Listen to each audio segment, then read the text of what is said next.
Good afternoon, everyone. We are back once again with another Oasis-themed tier list, okay?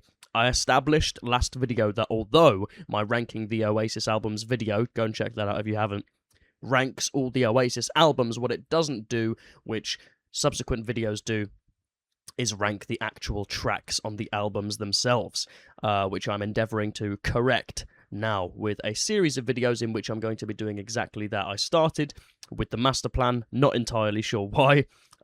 Should really have gone in chronological order. I don't know. The master plan just took my fancy that day, I suppose. Also, in true Liam Gallagher fashion, I'm chewing gum right now, so do forgive that. I'll probably spit it out in a second. Definitely Maybe is the album that we are going to be talking about today. We're going to be ranking all 11 tracks off Definitely Maybe. I haven't counted Sad Song. Maybe I should. Should I add Sad Song? Doesn't really count, does it? Fuck it, why not? Let's pad this video out a bit more. Sad Song. I do believe Sad Song was a bonus track or a hidden track on only certain versions of this album. Nonetheless, it's from that era. Let's include it. My vinyl vinyl of Definitely Maybe has Sad Song included, so I'm speaking from personal experience, if nothing else. Now, because a few videos ago as well, I also did a bracket, which kind of went spectacularly to shit, of all the Oasis singles. Obviously, some of these are going to come up here as well, because this album has so many singles. I think like almost half the tracks were singles. Nonetheless, let's waste no more time and get straight into this shiz. Let's just check that I'm still recording. Routine operation. Rock and Roll Star. Now, I can't believe Rock and Roll Star was exempt from Nebworth, their Nebworth performance. I watched either night 1 or night 2 and assumed that it was going to be a case of, oh, well, you know, Rock and Roll Star was exempt from this night, but it's fucking Rock and Roll Star. Clearly they played it on the other night, right? Nope. The set list was the exact same across both nights. They just completely excluded it, which feels fucking crazy to do. And I think Noel brings this up in an interview. He's like, I don't know why we excluded Rock and Roll Star. I guess we thought we were being clever. But yeah, I'd put Rock and Roll Star in A. It's not quite S tier. It's kind of got that kind of early doors Oasis repetition of the first verse. Rock and Roll Star doesn't have a second verse. And so, although Oasis's songs are incredibly catchy and earwormy and do bear repeated listens purely on that basis, if for no other reason, one thing that kind of holds them back is the repetition of that first verse. It's like, there's not really a great deal more to sink your teeth into, and it does feel just a touch lazy on Noel Gallagher's part, which kind of feeds into that whole thing that he was talking about in the Nebworth documentary, which is like, we weren't second-guessing anything, we were just acting purely on instinct, which goes a long way to why this album and their subsequent one and the master plan to an extent are so timeless, because it's just that lightning in a bottle spontaneity, you know. But even within that kind of pocket of spontaneity, like, come on, just bang out a second verse. You did that for Shaker Maker on the spot, so why couldn't you have for Rock and Roll Star? Especially seeing as all Noel's lyrics are pretty much just streams of consciousness, kind of Nirvana-esque. Anyway, just write some bollocks. Shaker Maker. Now, I'm going to put this in B. I think, as I already discussed in my previous video, Shaker Maker, it hasn't aged particularly well. At least not to the extent that these other tracks have. And it reminds me very much of that kind of early 90s craze that began with Charlie by The Prodigy, where people were kind of sampling things, especially children's television for some reason. There was Charlie, there was like the Trumpton theme, there was the Magic Roundabout theme, and this kind of just feels in that pocket. And Oasis, for me, have never been like a trend-following band. Like, part of what made them so unique when they popped up was that they were so starkly different from everything else that was happening within the scene around that time. So I don't like the fact that this single, which, by the way, like Shaker Maker, a single? What? That feels like over Slide Away? Yeah, that feels crazy to me. Live Forever. This is obviously S. Now, it is an S, but with a caveat. Like, you have to put Live Forever in S, because it just is. It was I do believe this was the first song I ever learned fully on guitar. Um, and that is just so, indicative of the power of Oasis, which is found within the simplicity of the songs. Live Forever's like a 5 or 6 chord song or something like that, but it really doesn't matter because, like, within that simplicity, they find such power, and the melodies are so timeless on this song. And Liam's vocals are great. The guitar solo is like one of Noel's best ever solos. Once again, not anything too flashy or kind of slashy, I should say, but it just serves the song. Like, the guy knows exactly what to play to serve the song perfectly. But yeah, the caveat being that, once again, the repetition of the first verse repeats 3 times. And I feel like you could maybe get away with repeating it twice. Like first, and then have the first and the third be the same. But I feel like the middle one could have done with being something else. Although, in saying that, this is quite a weirdly structured song, in that the verses are almost more like the chorus, like the maybe, I don't really want to know. That's the kind of, like, motif that gets repeated most often. Like, the chorus, follows the structure that I just mentioned, where the first one and the third one are the same, but the second one's different. I just feel like they maybe, like, if you're going to do that with the chorus, why not do it for the verse as well? It kind of spares the song from, being a bit repetitive. Nonetheless, it's S, because it's fucking Live Forever, it has to be. Up in the Sky, I'm going to put this in B also, and I'm going to put it... I do find myself listening to Shaker Maker more often than Up in the Sky, so I'll put it behind Shaker Maker. Not to spoil anything, but potentially the weakest track on Definitely Maybe, which really comes to something that I'm only putting it in B.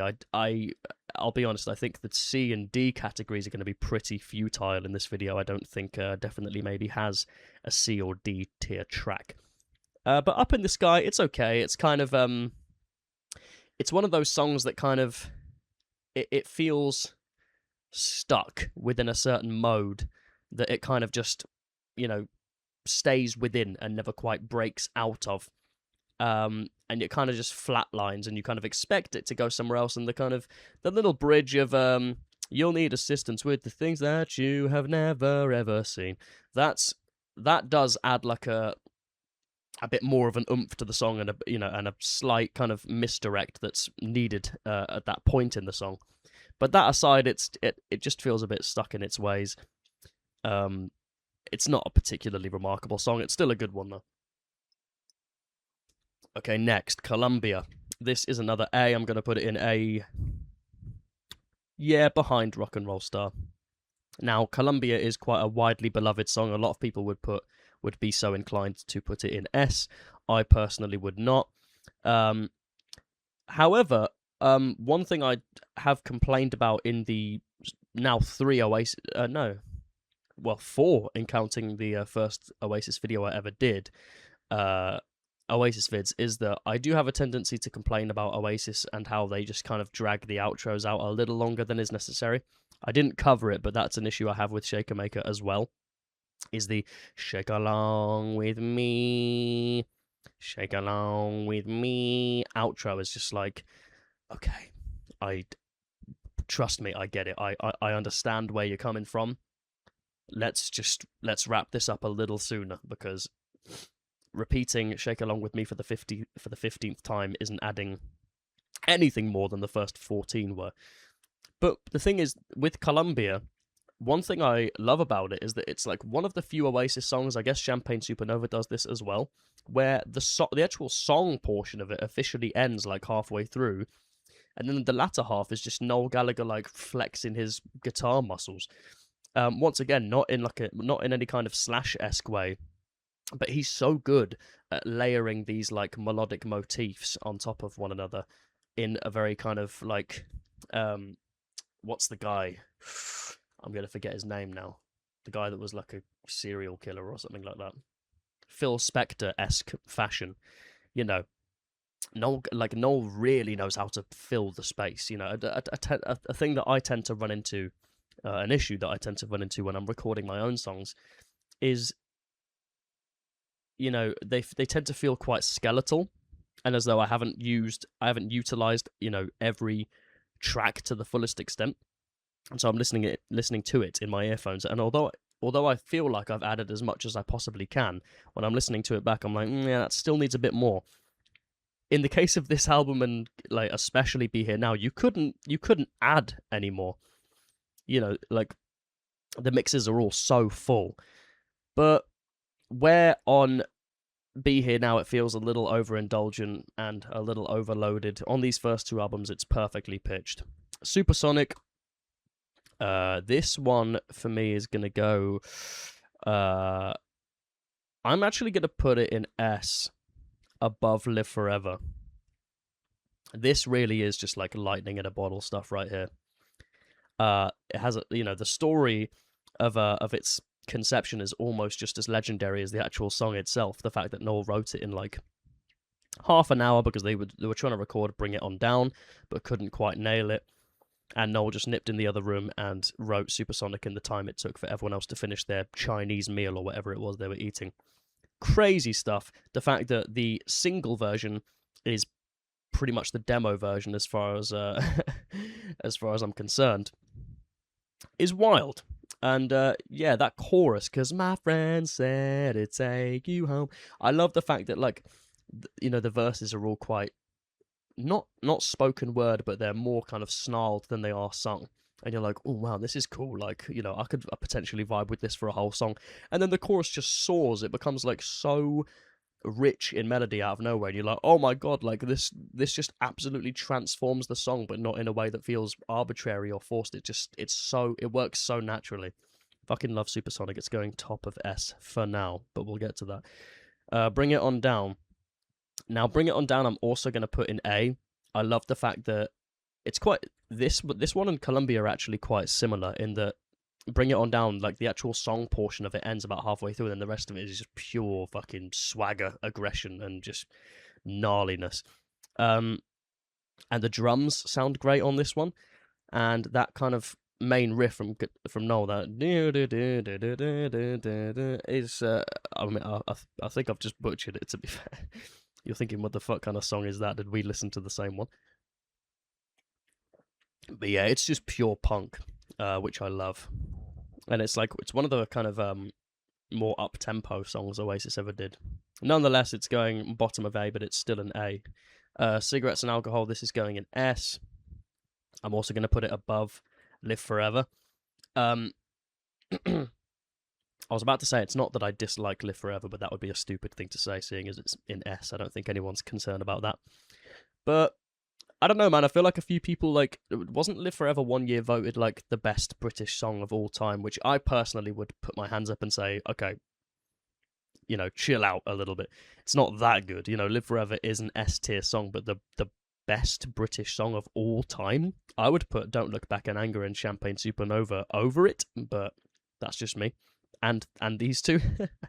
But that's more personal preference than it is like the general consensus of the public, I guess. But yeah, Cigarettes and Alcohol is like such an anthemic, very youthful, spunky song. I don't like using that word. I don't know why I just did.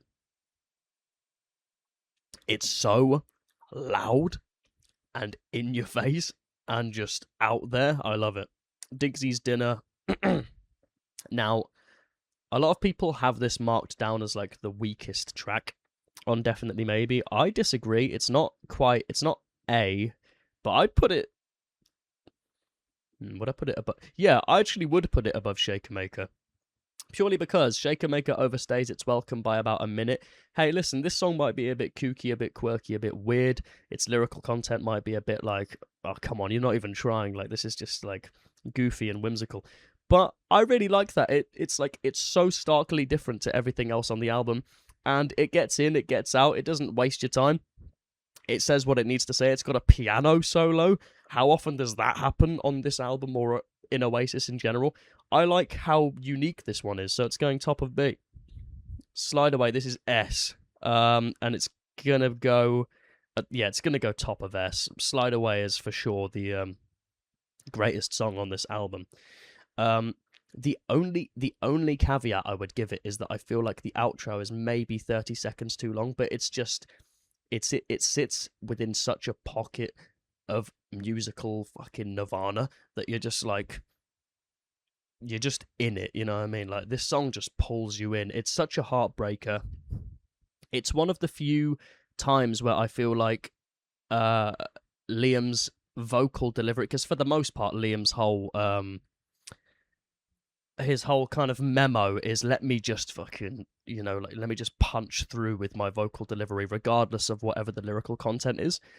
Although I feel like on this one, I don't know if Liam was going through something, akin to what Noel was when he wrote this, but it feels like this is one of the few instances similar to Don't Go Away on Be Here Now where Liam's really feeling it.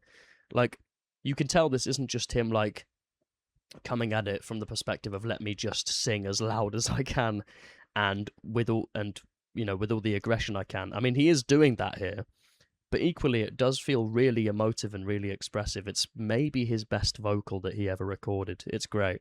Slide Away, top of S. Married with Children, I'm going to put that in B as well, and I'm going to put it top of B. It doesn't quite make does it make A?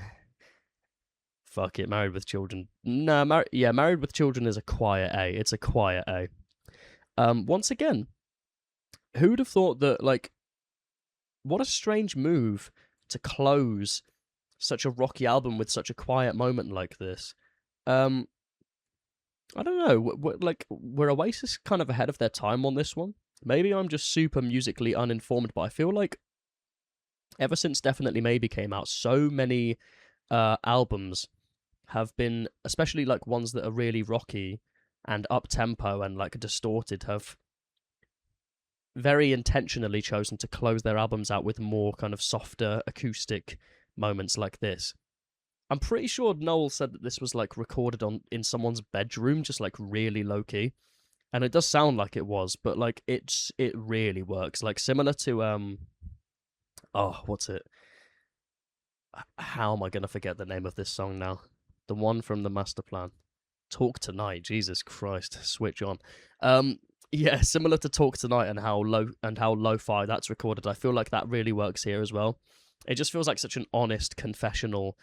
Just I'm just done, and I don't even have the energy to like record this properly. I just need to get this out there. It's almost like a rant. When I first heard it, I fully thought that it was about Liam, but apparently it's about like Noel's ex-girlfriend, which makes a lot more sense. But yeah, Married with Children, great song. And I like the fact that in recent years it's kind of because it became a sound on TikTok for a little while. And although that's maybe not, you know, the most preferable launching pad for a song of this nature, I do rate that nonetheless it is now like getting the accolades it always deserved to begin with. Because Oasis is so much about volume that I feel like when you do stick a song like this that's recorded so lo-fi at the end of the album, it kind of slips under the radar a little bit, and it's thought of more as like an afterthought. But these are some of Noel's like best lyrics. I know for the most part Noel's like, oh, my lyrics don't mean anything. These ones definitely do. Sad Song. Okay, so yeah, I've chosen to include Sad Song because it's released, or it's included rather, as either a hidden track or a bonus track. I'm not really sure what you would call it on certain versions of Definitely Maybe. I think it's between like Up in the Sky or Columbia, or between Columbia and Supersonic. I'm not sure. But yeah, the version you get is the one with Noel singing on it. A lot of people prefer the version that Liam sung. I personally don't. I feel like Liam's vocals work really nicely on Married with Children, but Sad Song for Noel's vocal register I think works a lot better. And as a general rule, Noel always was better at delivering the more kind of sentimental side of Oasis's songs more convincingly than Liam was. I just don't think he's that kind of singer. Oh no! Oh god! It's happening again. This happened to me in the Mannix video as well. Hold on. Oh no, I can't move it. Hold on, no, wait. Let me delete it and add it back. Sad song. I can only type with one hand because of my stupid mic. I broke the what? I broke the mic arm, which is annoying. Okay, let me just hold it. Okay, perfect. So sad song. You are going in B as well, and I'm gonna put you.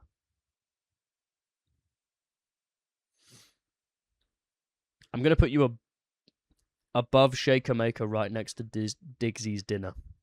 Disgies is what I was about to say.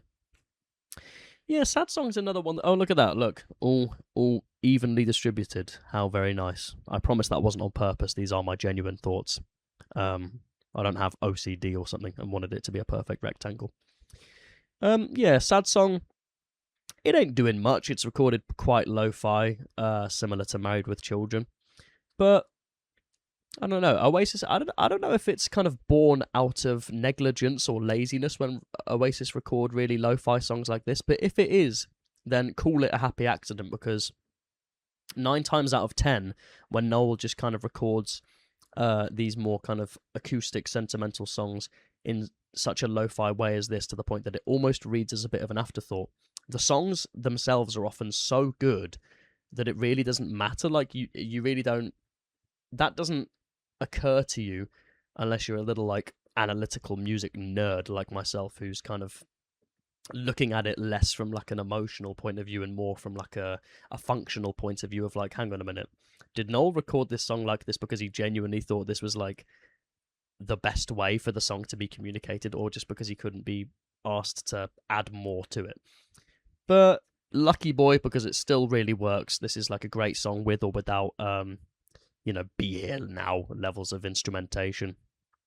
But I don't know. I feel like it's also it's equally a good enough song to the point that if they did add a bit more, let's say kind of give it, production akin to Going Nowhere from the Be Here Now B-sides, maybe it'd be somewhere up here. It's definitely not an S, but who knows? Anyway, that is my definitely maybe tier list. Do let me know if I waffle on for too long. That's something I'm very conscious of. But then again, I don't know. I'm trying to give you as much content as I can before I go back to university, and so I figure the longer I waffle for, the better, I guess. You'll have to let me know. But yeah, next video will be What's the Story Morning Glory, and we're probably going to cover all the Oasis albums. And then after that, I'm probably just going to go into some of my favourite albums in general. So Oasis notwithstanding. Maybe I'll do Liam's solo album as well, and a few of Noel's albums. I'm not as familiar with Noel's solo stuff. A majority of his albums I've only listened to like once or twice. But yeah, until next time, I will raise my glass of water to you and say goodbye. Have a good time.